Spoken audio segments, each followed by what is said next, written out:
আসসালামু আলাইকুম। তো এই মুহূর্তে আমি রয়েছি গ্রীষ্মকালীন যে ধান চাষ করা হয়েছে সেই জমিতে।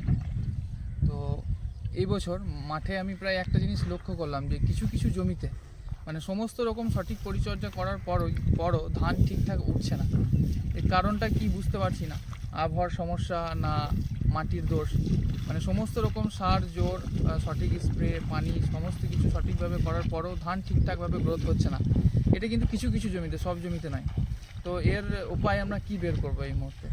তো আমি একটা আইডিয়া যেটা লক্ষ্য করলাম যে আমরা তো মাজরা পোকার জন্য স্প্রে করে থাকি। তো ওর সাথে মাজরা পোকার ওষুধের সাথে যদি অতিরিক্ত হিসেবে মিরাকুলান আমরা দিতে পারি তাহলে কিছুটা কাজ হওয়ার একটা চান্স থাকে। তো এটা আপনারা করতে পারেন যে যেসব জমিতে গ্রোথ কম আছে তো তার সাথে মানে মাজরা পোকার ওষুধের সাথে লিকুইড হিসেবে মিরাকুলান দিয়ে দিতে পারেন।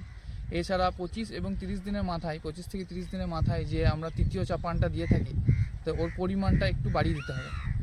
যেমন আমরা যে 10-26 দিয়ে থাকি সেটা আরও বিঘা প্রতি 3 থেকে 5 কেজি বাড়িয়ে দেবেন যে পরিমাণ দেওয়ার কথা। আর ইউরিয়াটা আরও 5 কেজি বাড়িয়ে দেন যদি, তাহলে একটু কাজ হওয়ার সম্ভাবনাটা বেড়ে যায়। কারণ এই মুহূর্তে তো নতুন করে আর কিছু পরিচর্যা করা সম্ভব নয়, যেহেতু সময় পেরিয়ে গেছে। আমাদেরকে এই দুটো জিনিসের মাধ্যমেই গ্রোথটা আনার চেষ্টা করতে হবে। এটা কিন্তু তাদের জন্য যারা সমস্ত মানে সঠিক মাপ করে সার দিয়ে দিয়েছেন, এবং কিছু মানুষ আছে বা চাষি আছে যারা এখনও পর্যন্ত সার দেয়নি, মানে কম কম দিয়ে রেখেছে পরে দেওয়ার জন্য। তারা কিন্তু ওই পরিমাণ সার দেওয়ার পরেও আবার এইটা অতিরিক্ত হিসাবে দিতে হবে, তাহলে এটা আশা করা যায় কভার হয়ে যাবে। তাছাড়া আমাদের এই মুহূর্তে আর কিছু করার নেই, কারণ এটা ওয়েদারের সমস্যা হতে পারে বা মাটির সমস্যা হতে পারে।